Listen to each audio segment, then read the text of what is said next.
Hello नमस्कार। मैं हूं doctor Santosh Pandey, assistant professor Hindi विभाग, फिरोज़ गांधी कॉलेज रायबरेली। मैं अपनी इस क्लास में और अपने यूट्यूब चैनल स्टडी इंडिया पर अपने सभी दर्शकों और अपने विद्यार्थियों का स्वागत करता हूं। आज की ये क्लास छत्रपति साहू जी महाराज विश्वविद्यालय BA द्वितीय वर्ष तथा लखनऊ विश्वविद्यालय MA सेकेंड सेमेस्टर हिंदी साहित्य के लिए रिकॉर्ड की जा रही है, क्योंकि इन दोनों कक्षाओं में ही राग दरबारी को उनके पाठ्यक्रम में रखा गया है। राग दरबारी पर मैंने आपको 2 क्लास दे दी हैं। इसमें था, पहली क्लास हमारी थी श्रीलाल शुक्ल की औपन्यासिक यात्रा। ये 2 भागों में मैंने बनाई है और उम्मीद करता हूँ कि आप इसे पढ़ लिख रहे होंगे और याद कर रहे होंगे, समझ रहे होंगे। आज हम राग दरबारी पर एक दूसरे विषय को उठाएंगे और ये विषय है राग दरबारी की पात्र योजना या राग दरबारी में श्रीलाल शुक्ल की चरित्र चित्रण कला। इन दोनों क्वेश्चंस को एक ही तरह से लिखा जाएगा, चाहे पात्र योजना आ जाए तो भी इसी को लिखेंगे आप, और चाहे श्रीलाल शुक्ल की राग दरबारी में चरित्र चित्रण कला आ जाए आप यही लिखेंगे। हो सकता है आपसे अलग अलग रूप में सवाल पूछा जाए। हो सकता है ये पूछ लिया जाए आपको कि राग दरबारी में पात्रों की योजना किस उद्देश्य से की गई है, क्या इस दृष्टि से उपन्यास को सफल रचना कहा जा सकता है, ये पूछ सकता है आपसे।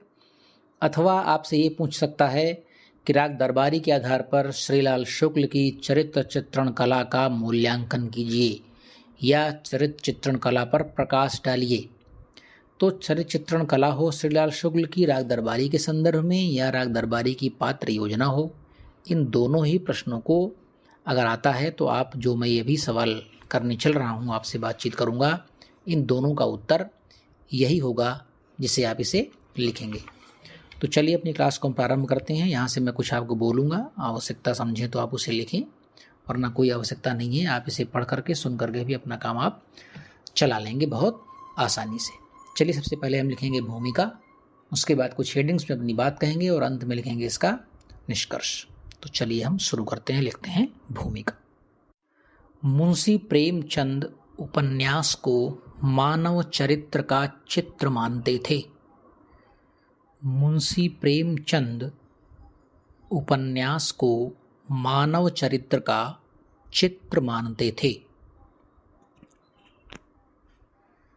आज के कथा साहित्य का मेरुदंड चरित्र ही है। आज के कथा साहित्य का मेरुदंड चरित्र ही है। लेखक अपने जीवन दर्शन, अपने सिद्धांतों तथा नई नई विद्याओं,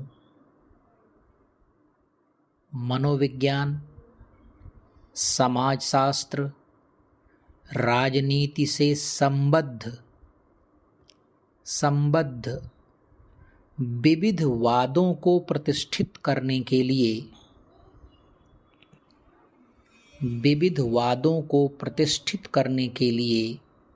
पात्रों का आश्रय लेता है। पात्रों एवं चरित्रों का आश्रय लेता है। सामान्य प्रतिनिधि चरित्रों से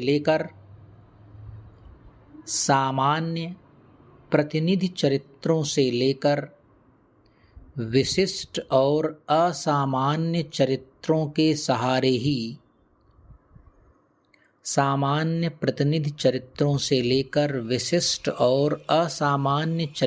के सहारे ही कथा लेखक विविध मानव संवेदनाओं को अपनी रचना में रूपायित करता है।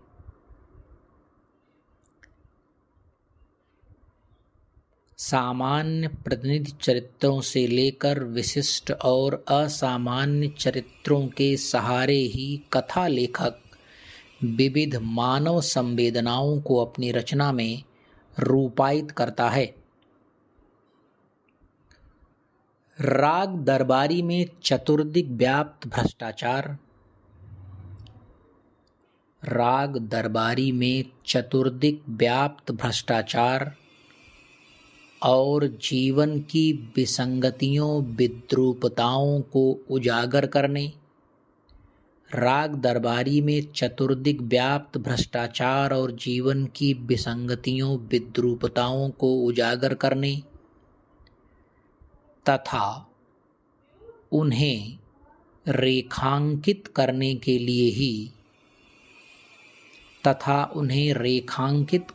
लिए ही श्रीलाल शुक्ल ने पात्रों की अद्भुत सृष्टि की है।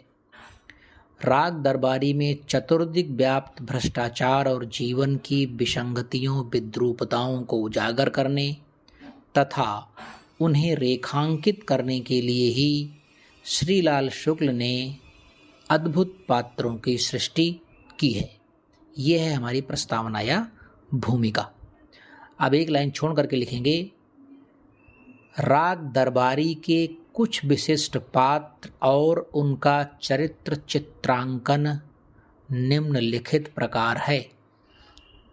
राग दरबारी के विशिष्ट पात्र और उनका चरित्र चित्रांकन निम्नलिखित प्रकार से है।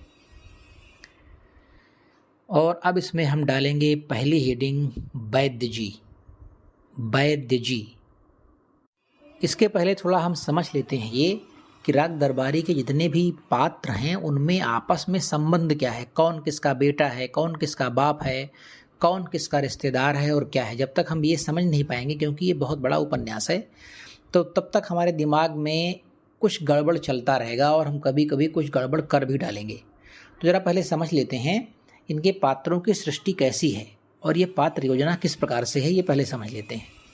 तो सबसे पहले तो आपको ये समझना है कि राग दरबारी में एक नगर और गांव का मिश्रित स्वरूप है, उसका नाम है शिवपालगंज।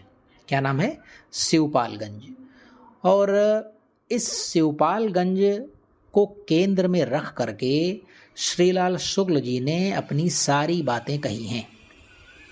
जितना भी कुछ उन्होंने अपनी प्रशासनिक सेवा के दौरान अनुभव किया था, आप शायद जानते हों कि आप पहले यूपी पीसीएस में सिलेक्ट हुए आप और प्रशासन के बड़े अहम पदों पर रहे। बाद में आप आईएएस हुए और सचिव हुए, कई जगह आप जिलाधिकारी रहे।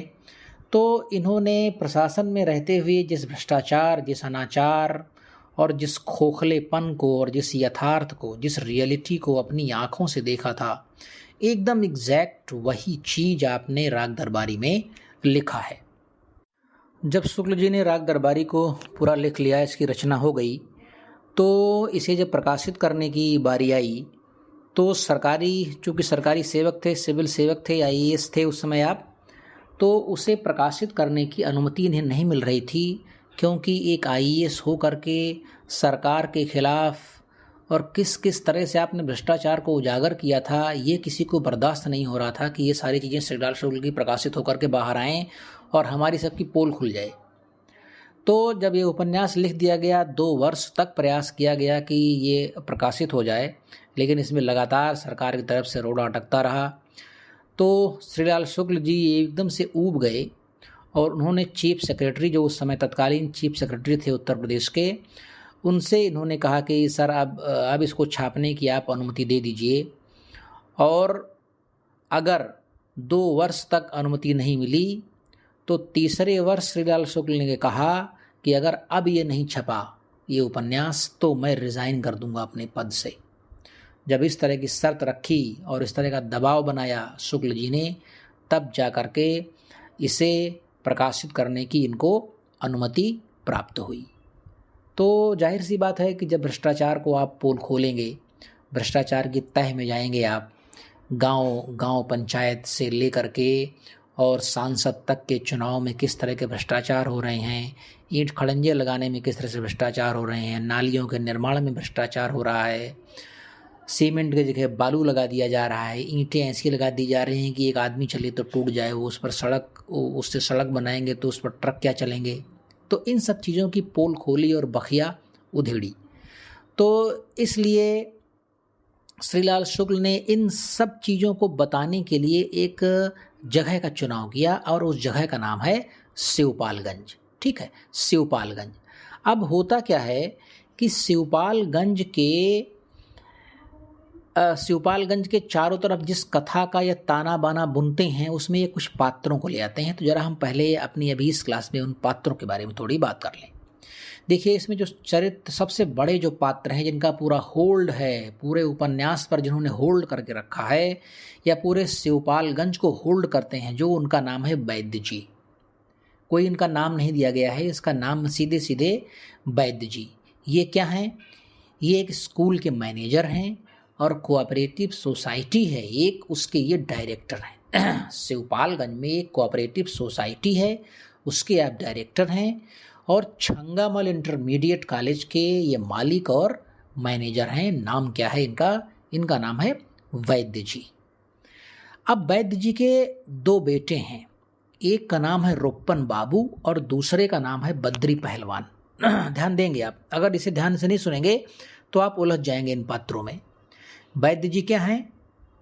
वैद्य जी जो है वो डायरेक्टर हैं कोऑपरेटिव सोसाइटी के, शिवपालगंज कोऑपरेटिव सोसाइटी, और छंगामल इंटरमीडिएट कॉलेज के मैनेजर हैं।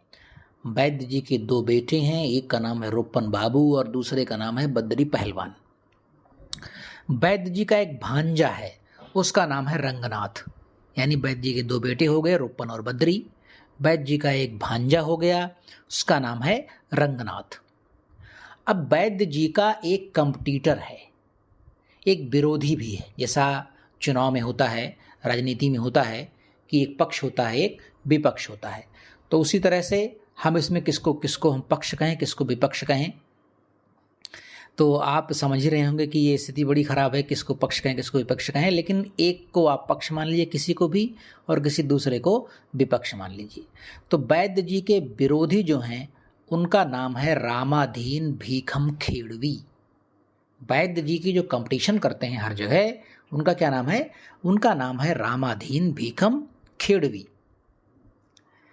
अब जो छंगामल इंटरमीडिएट कॉलेज है उसमें एक मास्टर साहब हैं, उनका नाम है खन्ना मास्टर। ये जो खन्ना मास्टर हैं ये छंगामल इंटरमीडिएट कॉलेज के जो प्रिंसिपल हैं उनके विरोधी हैं। खन्ना मास्टर क्या हैं? छंगामल इंटरमीडिएट कॉलेज के प्रिंसिपल के विरोधी हैं। एक वहीं दूसरे मास्टर साहब हैं, उनका नाम है मोतीराम। ये मोतीराम क्या हैं? ये मोतीराम प्रिंसिपल का साथ देते हैं, गलत कहें तो सही कहें तो हाँ, तुम दिन को अगर रात कहो रात कहेंगे, तो ये मोतीराम हैं, दिन को रात कहने वाले। ये मास्टर साहब हैं छंगामल इंटरमीडिएट कॉलेज में और ये प्रिंसिपल के हमेशा साथ रहते हैं। लेकिन वहीं खन्ना मास्टर हैं, वो प्रिंसिपल के हमेशा विरोध में रहते हैं। इसमें एक दूसरा पात्र आता है, उसका नाम है लंगड़। लंगड़ क्या है? ये है गांव का एक बहुत ईमानदार आदमी है। गांव का क्या है? ये बहुत ईमानदार आदमी है और ये वैद्य जी के आसपास चक्कर लगाता रहता है। तो वैद्य जी तो बड़े बेईमान आदमी हैं, लेकिन लंगड़ गांव का एक ईमानदार आदमी है और वैद्य जी इस ईमानदार आदमी को एक टूल की तरह इस्तेमाल करते हैं, एक औजार की तरह इस्तेमाल करते हैं अपने फायदे के लिए। इसमें एक दूसरा पात्र आता है, उसका नाम है शनिचर। ये है वैद्य जी का चेला, बड़ा तगड़ा चेला है वैद्य जी का। वैद्य जी के यहाँ ये भांग घोटता है, दिन भर कचहरी करता है और वैद्य जी की जी हुजूरी करता है और दिन को रात कहने वाला आदमी है। अगर वैद्य जी ने कहा कि शनिचर आज दिन है कि रात, और दिन है, वैद्य जी ने कह दिया रात है, शनिचर ने कहा हाँ हुजूर बिल्कुल रात हो गई है। तो शनिचर क्या है? ये वैद्य जी का चेला है और ये प्रधान भी है। जी हाँ, वैद्य जी ने इसको खड़ा करवाया चुनाव में और हेन तेन करके 3 तिगाड़ा काम बिगाड़ा, कुछ जुगाड़ पानी करके इसको बना देते हैं प्रधान। तो शनिचर क्या है? वैद्य जी का चेला है और प्रधान है। इसमें एक पात्र आता है छोटे पहलवान। छोटे पहलवान जो है वो बद्री पहलवान का चेला है। छोटे पहलवान बद्री पहलवान का चेला है। और बद्री पहलवान कौन है आप जानते हैं? ये वैद्य जी का बेटा है। वैद्य जी के 2 बेटे हैं ना, रोपन और बद्री। तो बद्री का चेला कौन है? बद्री पहलवान का छोटे पहलवान। और छोटे पहलवान के पिताजी का नाम है कुसहार प्रसाद। छोटे पहलवान यानी बद्री पहलवान का जो चेला छोटे पहलवान है, उसके पिताजी का नाम है कुसहार प्रसाद, और अपने पिताजी को आए दिन पीटते रहते हैं। छोटे पहलवान की सारी पहलवानी अपने पिताजी को पीटने में दिखाई पड़ती है इस पूरे उपन्यास में। अब यहाँ पर एक पात्र और है, उनका नाम है गयादीन। गयादीन जी सीधे साधे आदमी हैं और शिवपालगंज, जिसको केंद्र में रख करके शुक्ल जी ने पूरा ताना बाना बुना है राग दरबारी का, उस शिवपालगंज के एक बड़े आदमी हैं, व्यवसायी हैं और बड़े प्रतिष्ठित व्यवसायी हैं। गयादीन की एक बेटी है, उसका नाम है बेला। क्या नाम है? बेला। गयादीन की एक विधवा बहन भी है। तो ये सब चूंकि मैं इसलिए बता रहा हूँ क्योंकि आप जब उपन्यास पढ़ेंगे तो इनका बड़ा योगदान है, बेला का और इनकी विधवा बहन का। ठीक। अब बेला जो है, बेला का कुछ रिलेशन चल रहा है रुपन के साथ। कोई घोषित रिलेशन नहीं है, अघोषित रिलेशन है। कोई घोषित रिश्ता नहीं है, लेकिन एक अघोषित रिलेशन कुछ चल रहा है रुपन का। किसके साथ? बेला के साथ। और रुपन कौन है? ये वैद्य जी के बेटे हैं। वैद्य जी का जलवा है तो रुपन का भी जलवा होगा, जाहिर सी बात है। तो रुपन और बेला, इनकी थोड़ी प्रेम कथा भी आपको इसमें कहीं कहीं दिखाई पड़ेगी। हालांकि इस उपन्यास में स्त्री पात्रों की बहुत कमी है।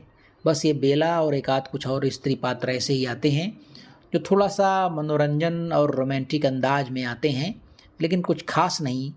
क्योंकि इसमें जिस भ्रष्टाचार, अनाचार और जिस गड़बड़ झाला की बात की गई है, उसमें स्त्री पात्र कहीं अट नहीं पाते हैं। सब बड़े बड़े बहादुर पुरुष पात्रों की ही एक जमात यहाँ पर शुक्ल जी ने लगा रखी है। तो ये हैं इनके कुल मिला के लगभग सारे पात्रों से मैंने परिचित आपको करवा दिया। सारे पात्रों का मतलब जो पात्र प्रमुख हैं उनसे मैंने आपका एक मोटा मोटा परिचय करवा दिया है। अब हम आते हैं अपने मूल क्वेश्चन पर, और अब पहली हेडिंग डालेंगे आप और लिखेंगे हेडिंग में क्या? वैद्य जी। अब इस हेडिंग में हम वैद्य जी के बारे में, उनके चरित्र के बारे में जानेंगे। वैद्य जी मात्र एक व्यक्ति नहीं, एक पूरी की पूरी संस्था हैं।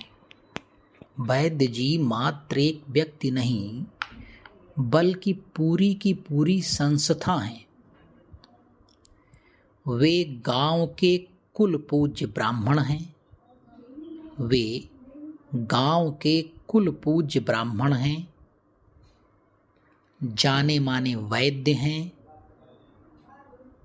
वे गांव के कुल पूज्य ब्राह्मण हैं, जाने माने वैद्य हैं।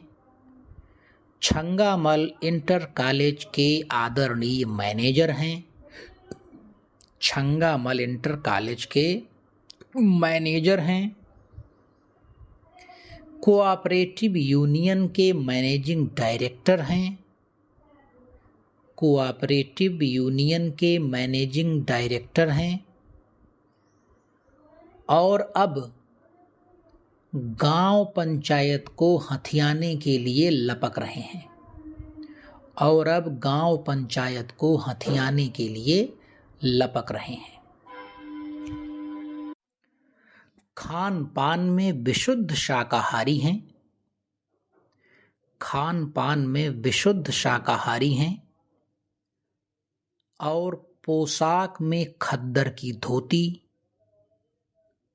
कुर्ता, सदरी, टोपी और चादर में लिपटे हुए एक भव्य मूर्ति के रूप में दिखाई देते हैं। और चादर में लिपटे हुए एक भव्य मूर्ति के रूप में दिखाई देते हैं। खान पान में विशुद्ध शाकाहारी हैं। पोशाक में खद्दर की धोती, कुर्ता, सदरी, टोपी और चादर में लिपटे हुए भव्य मूर्ति के रूप में दिखाई देते हैं। एक लाइन छोड़ करके दूसरे पैरा से लिखेंगे। वैद्य जी अंग्रेजी हुकूमत के समय, वैद्य जी अंग्रेजी हुकूमत के समय अंग्रेजों के विश्वास पात्र बनकर, वैद्य जी अंग्रेजी हुकूमत के समय अंग्रेजों के विश्वास पात्र बनकर जापान से लड़ने के लिए जापान से लड़ने के लिए सेना में भारतीयों की भर्ती कराते थे। वैद्य जी अंग्रेजी हुकूमत के समय अंग्रेजों के विश्वास पात्र बनकर जापान से लड़ने के लिए सेना में भारतीयों की भर्ती कराते थे। गांव के जमींदारों में लंबरदार का दर्जा उन्हें मिला हुआ था। गांव के जमींदारों में लंबरदार का दर्जा उन्हें मिला हुआ था। इस प्रकार देखें तो वे वर्तमान शासन सत्ता के अनिवार्य स्तंभ बन गए थे। इस प्रकार देखें तो वे वर्तमान शासन सत्ता के अनिवार्य स्तंभ बन गए थे। ऊपर से देखने में तो वैद्य जी का मुख्य पेशा वैद्यक था। ऊपर से देखने में तो वैद्य जी का मुख्य पेशा वैद्यक था। वैद्यक मतलब दवा ववा देते थे। लेकिन उनकी आमदनी का परोक्ष साधन मतलब इनडायरेक्ट, परोक्ष मतलब इनडायरेक्ट, प्रत्यक्ष मतलब डायरेक्ट, परोक्ष मतलब इनडायरेक्ट, लेकिन उनकी आमदनी का इनडायरेक्ट यानी परोक्ष साधन छंगामल इंटर कॉलेज की प्रबंध समिति, लेकिन उनकी आमदनी का परोक्ष साधन छंगामल इंटर कॉलेज की प्रबंध समिति, कोऑपरेटिव यूनियन की मैनेजिंग डायरेक्टरशिप, कोऑपरेटिव यूनियन की मैनेजिंग डायरेक्टरशिप और विकास कार्यों के लिए प्राप्त होने वाला सरकारी अनुदान था। और विकास कार्यों के लिए प्राप्त होने वाला सरकारी अनुदान था। डिप्टी डायरेक्टर, स्कूल का निरीक्षक सब उनके इशारों पर काम करते थे।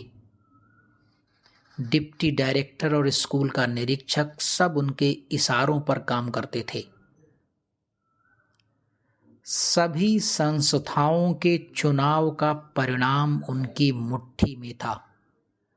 सभी संस्थाओं के चुनाव का परिणाम उनकी मुट्ठी में था। यानी समाज में भ्रष्टाचार का कोई ऐसा क्षेत्र नहीं था। यानी समाज में भ्रष्टाचार का कोई ऐसा क्षेत्र नहीं था जो उनकी पहुंच के बाहर हो, जो उनकी पहुंच के बाहर हो। एक लाइन छोड़ के लिखेंगे, थाने की पुलिस और थानेदार उनके इशारों पर नाचते थे। थाने की पुलिस और थानेदार उनके इशारों पर नाचते थे। कॉलेज का प्रिंसिपल उनका चाकर था। कॉलेज का प्रिंसिपल उनका चाकर था तथा उनका बेटा बद्री पहलवान गुंडों का सरदार था। तथा उनका बेटा बद्री पहलवान गुंडों का सरदार था। इन सभी बातों से यह पूरी तरह सिद्ध हो जाता है कि इन सभी बातों से पूरी तरह सिद्ध हो जाता है कि वैद्य जी का चरित्र उपन्यास में, वैद्य जी का चरित्र उपन्यास में नायक का नहीं बल्कि खलनायक का है। नायक का नहीं बल्कि खलनायक का है। अब मैं इस क्लास को यहीं पर समाप्त करता हूँ। अपनी हम अगली क्लास में इसके सेकंड पार्ट में, पार्ट 2 में हम अन्य पात्रों के बारे में और उनके चरित्र के बारे में बात करेंगे।